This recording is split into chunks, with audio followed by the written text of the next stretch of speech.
Bonjour à toutes et tous, je viens sur cette vidéo partager rapidement avec vous un petit peu essayer d'analyser ce qui est en train de se passer. Donc dans le contexte géopolitique du moment, pardon, c'est bien évident que se retrouver avec la chute donc qui a eu lieu le 24, je crois, voilà, le 24, donc au début de l'annonce de la guerre. On s'est retrouvé avec de fortes accélérations baissières sur tous les marchés d'ailleurs, entre parenthèses, y compris sur les indices américains et principalement ensuite sur les indices européens. Forcément, de par notre proximité, les marchés ont été un petit peu plus inquiets et on s'est retrouvé également avec une forte accélération baissière sur le Bitcoin. Alors, forte accélération certes, mais néanmoins très ponctuelle, puisqu'on était revenu à peu près sur les 40 000 pour faire une chute rapide à 35 000, revenir se stabiliser. Et là maintenant, donc depuis hier et aujourd'hui, on renclenche la hausse. Alors là, on est un peu dans des mouvements de machine à laver.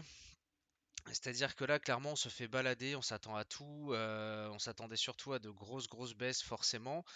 Maintenant, comment on peut expliquer ça? Parce que là, pour le coup, je pense qu'on peut expliquer deux trois trucs. C'est pas toujours le cas, mais là, je pense qu'on peut expliquer un petit peu ce qui se passe.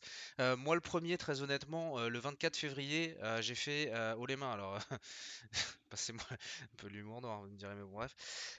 C'est haut les mains dans le sens où on touche à rien en fait. On ne fait plus rien, on rentre rien, on ne sort rien. Il n'y a pas de raison de faire de vente panique non plus, mais il n'y avait pas non plus de raison de se mettre à acheter. Je veux dire, il fallait attendre d'avoir des informations fournies par le marché, forcément.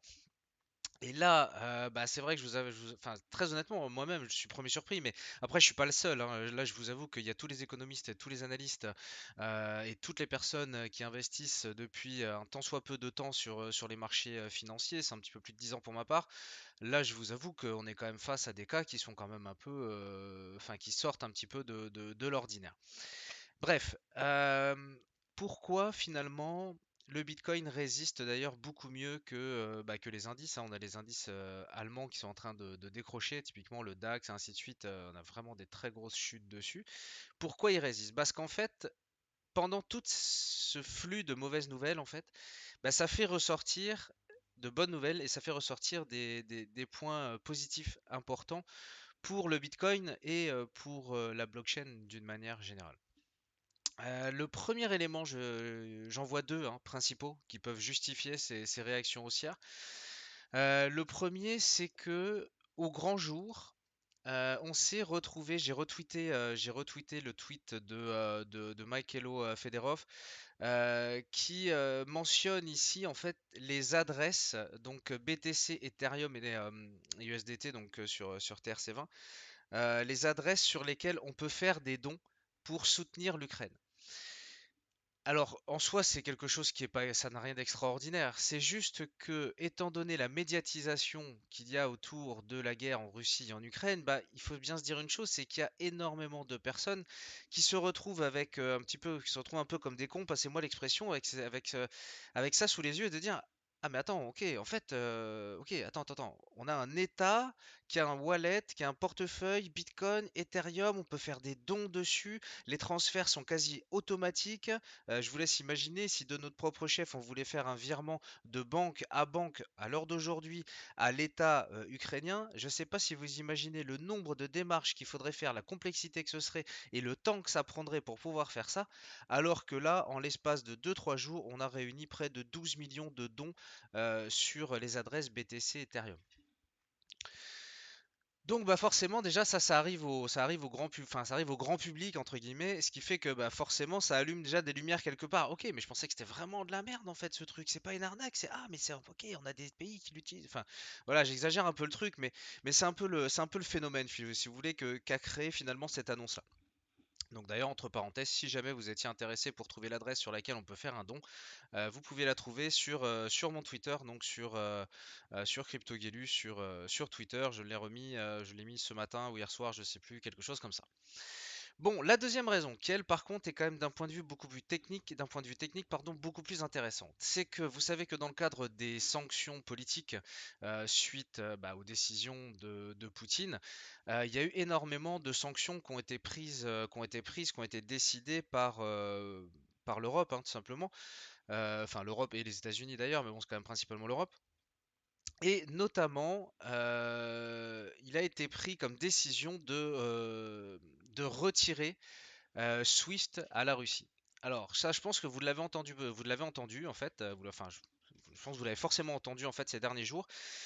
Maintenant, qu'est-ce que c'est qu'est-ce que c'est en fait que le traitement Swift? Le traitement Swift, en fait, c'est tout simplement, pour faire très simple, c'est le fait de pouvoir effectuer des transactions à l'international. Voilà, on peut pas faire beaucoup plus simple. C'est le moyen de payer et d'encaisser des paiements, en l'occurrence, bah, pour un État ou pour des entreprises, des grosses entreprises d'ailleurs. C'est la possibilité d'effectuer des transferts et donc d'être rémunéré pour ce qu'ils vendaient, biens ou services quels qu'ils soient. Donc ça, forcément, c'est ultra pénalisant. J'ai envie de dire que c'est la sanction la plus pénalisante qui a été prise à l'heure d'aujourd'hui contre la Russie, point de vue financier, bien entendu. Les répercussions, c'est quoi les répercussions? C'est que bah, c'est un effondrement de la monnaie, hein. Le rouble est littéralement en train de s'effondrer. La Russie traverse une crise économique sans précédent. C'est vraiment une crise économique majeure. Donc, c'est quoi le rapport avec Bitcoin? Bah, c'est que le Bitcoin et les crypto-monnaies sont, comme j'essaye de l'expliquer sur cette chaîne depuis un moment, sont décentralisés. C'est-à-dire que si demain, admettons, la Russie disait OK, très bien, on n'a plus accès à Swift, mais on veut quand même réussir à faire des paiements à l'international relativement facilement et surtout sans être contrôlés. Bah, ils auraient tout à fait la possibilité d'utiliser la blockchain pour ça. Et en plus, on sait que dernièrement, même si la banque centrale russe avait décidé de saquer un petit peu les cryptos, à croire que c'était déjà dans sa tête, Poutine était intervenu pour dire non, non, non, non. On a un secteur croissant, on a un secteur productif, on a un secteur qui apporte, enfin qui valorise notre PIB, on a du savoir dans le domaine. Non, non, hors de question de tuer, on va dire, les cryptos. Donc, on peut imaginer que tout ça, ça démocratise encore un petit peu plus finalement bah, les crypto-monnaies et en l'occurrence l'utilisation qui pourrait y être fait. Alors attention, il n'y a aucun discours politique là-dedans. Moi, c'est pas moi qui décide si il faut prendre des sanctions, quelle sanction est prise. Est-ce que si demain la Russie utilise Bitcoin pour aller contre les accords, enfin contre les interdictions d'utilisation de Swift, est-ce que ce sera bien ou pas? J'en sais rien et ça me regarde pas. Et puis j'ai même pas envie d'exposer mon avis en fait. De toute façon, je suis même pas sûr d'en avoir un très honnêtement. Mais ce qu'il faut comprendre, c'est que c'est la technologie qui finalement est potentiellement mise en avant. Donc, c'est à peu près les seules raisons pour lesquelles je vois le Bitcoin faire ces réactions-là à l'heure d'aujourd'hui. Euh, Après, c'est pas parce que on réagit jusqu'ici, c'est pas parce qu'on vient s'attaquer une nouvelle fois au niveau des 44 500, 45 000 que bah on va forcément repartir en bull run et ainsi de suite, hein. C'est pas du tout ça, hein. Ça peut aussi très bien être un mouvement réactionnel. Pas de justement dans l'état d'esprit un petit peu de ce que je viens de vous expliquer, mais derrière, on n'est pas non plus en guerre nucléaire. Donc on peut pas savoir de quoi est fait demain. Et il y a une chose que j'aimerais vraiment préciser. J'ai pris le temps d'appeler un ami d'ailleurs pour en discuter. C'est quelque chose d'important, c'est que quand on a un crack sur le marché traditionnel, pour ceux qui le savent, vous pouvez arrêter la vidéo ici. J'irai pas, enfin, j'aurai pas j'aurai rien d'autre à rajouter après. Par contre, pour ceux qui ne le savent pas, je pense que c'est très important d'en prendre conscience, c'est que les marchés traditionnels ont un disjoncteur, c'est-à-dire que quand les marchés baissent sur 24 heures de 10%, ça disjoncte, toutes les transactions sont stoppées, de manière à essayer à éviter, à contrôler l'effet boule de neige qui ferait que, ben voilà, on aurait tellement chuté que ça déclencherait des robots, ça déclencherait des algorithmes, ça déclencherait des signaux vendeurs qui seraient énormes avec des chiffres relativement importants. Bref, ça ferait boule de neige et on pourrait finalement faire chuter des indices plus que de raison finalement dans un mouvement panique. Donc pour éviter ça, en fait, ils ont mis des disjoncteurs qui font qu'une fois qu'on a pris moins 10%, ça disjoncte, le marché s'arrête. D'accord? Ça, c'est sur le marché traditionnel. Sauf que ça, sur les cryptos, ça n'existe pas. Il n'y a pas de disjoncteur. Demain, si on dévisse de 10%, bon, un mouvement de 10% sur les cryptos, c'est tout à fait classique. Donc même si on le remettait à l'échelle, on va dire si demain, en 24 heures, on chutait par exemple de 40%, bah, il n'y aurait rien qui disjoncterait, il n'y aurait rien pour l'arrêter. On pourrait comme ça faire des grosses ventes en chaîne, en fait, que ce soit lié à des robots, que ce soit lié à des ventes paniques, à des sell-off. C'est, ce serait impossible de l'arrêter, on va dire. Enfin, en tout cas, il n'y a pas de ceinture de sécurité à ce niveau-là sur le marché des cryptos. Donc, c'est bien aussi d'en avoir conscience. Ensuite, c'est pareil pour tous ceux qui se disent: «Ah voilà, putain, on m'a donné ce point-là une fois», donc qui est le bas d'un canal haussier, hein, quoi. Là, on vient de retester. C'est-à-dire que là, d'un point de vue technique, c'est absolument proprissime, hein. C'est proprissime. C'est-à-dire qu'on est revenu ici, toucher le support de canal haussier, on a créé un plus bas qui est légèrement plus haut que le précédent. Techniquement, on est potentiellement en train d'amorcer les critères nécessaires pour partir dans un marché haussier. Voilà. Par contre, ici, il s'agit pas de se dire: «Ah ouais, mais voilà, putain, tu vois, ici à 35 000, putain, j'aurais dû acheter cash, machin». Non, non, ça sert à rien. Ça, c'est de la torture intellectuelle qui est totalement contre-productive. Parce que de une, vous n'achèterez jamais le point bas et vous revendrez quasiment jamais le point haut, à part très chanceux à l'échelle d'une vie. Peut-être que ça vous arrivera un jour, je vous le souhaite. Mais bon, de toute façon, c'est même pas très utile, j'ai envie de dire. Et puis c'est surtout que de toute façon, ici, quand on sait pas où on va et qu'on a des marchés qui décalent, on ne peut pas s'en vouloir de ne pas être intervenu. Vous voyez ce que je veux dire? Imaginons qu'ici on parte, on décroche ligne droite, on va tirer 20 000. Ça aurait paru totalement cohérent de dire: bah non, j'ai pas acheté les 35 000 et c'était logique. Et bah voilà, bah de la même sorte, ici, on est plutôt content déjà que ça reparte à la hausse, dans le sens où on stabilise le marché. On voit bien que maintenant, on a une volatilité sur les cryptos qui est beaucoup plus importante.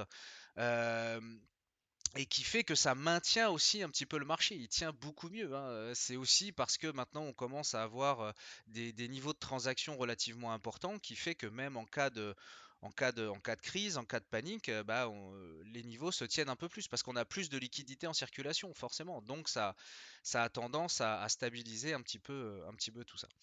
Voilà, alors j'espère que ça vous aura apporté quelques réponses sur le bah, comment du pourquoi, on va dire.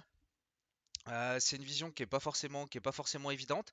Je vais pas faire plus long parce que j'ai envie que cette vidéo soit courte, j'ai envie qu'elle soit regardée parce qu'elle est, elle est importante finalement. C'est important de comprendre un petit peu les mécanismes pendant un crack et le fait que une moindre petite information peut venir faire vraiment la différence. Ça, c'est vraiment important.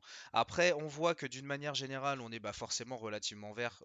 C'est un petit peu habituel, ça, hein. De toute façon, quand le Bitcoin va bien, tout va bien. Donc, euh, donc de ce côté-là, c'est classique. Après, je vais être honnête avec vous, la poussée du Bitcoin est vraiment impressionnante par rapport aux autres cryptos. On voit vraiment que là, c'est lui qui déclenche le mouvement. Les autres ont suivi. Moi, j'en ai profité d'ailleurs pour le scalper un petit peu à l'achat ce matin. Et c'est vrai que enfin, c'est vraiment impressionnant. Franchement, c'est impressionnant. Dans le contexte dans lequel on est, on prend quasiment 20% hein, de mémoire en même pas 24 heures. Tac tac, ouais, c'est ça, on prend 18%. On prend 18% en moins de 24 heures. Vu le contexte, enfin, ouais, c'est vraiment bluffant, quoi. C'est vraiment bluffant. Voilà, bon, de toute façon, là, sachez que je suis en train d'essayer de préparer. Je dis bien essayer de préparer parce que j'ai énormément de mal à me concentrer en ce moment. J'ai énormément de mal à travailler comme je veux, ce qui fait que j'arrive pas à aller à la vitesse que je voudrais. J'arrive pas à vous amener le contenu que je voudrais, qu'il faudrait que je vous amène en ce moment, et ça, j'en suis bien navré. Mais bon, sachez que j'essaye désespérément d'y travailler. Euh, je suis en train de préparer en fait la manière de construire un portefeuille. C'est-à-dire que pour faire simple, j'estime qu'à l'heure d'aujourd'hui, c'est un excellent moment pour construire un portefeuille long terme, j'entends bien sûr sur les cryptos. Et en fait, j'ai envie d'essayer de cadrer tout ça et d'essayer d'aider les premières personnes qui ont envie de construire un portefeuille. J'ai envie voilà, j'ai envie de mettre en avant ce qu'il faut regarder, vers quoi se diriger, à quoi faut faire attention, comment diversifier son portefeuille, comment choisir ses investissements et ainsi de suite. Donc voilà, donc je suis en train de préparer ça. J'essaye de vous envoyer ça le plus vite possible dès que c'est fait, bien entendu. Bref, je vous souhaite une excellente journée, une excellente soirée en fonction de l'heure à laquelle vous regardez cette vidéo. Si vous avez d'autres questions concernant un petit peu ce qui se passe en ce moment, n'hésitez pas à les mettre en commentaire et j'essaierai d'y répondre au mieux. Voilà, je vous souhaite encore une bonne soirée, une bonne après-midi, une bonne journée et je vous dis à très bientôt les amis.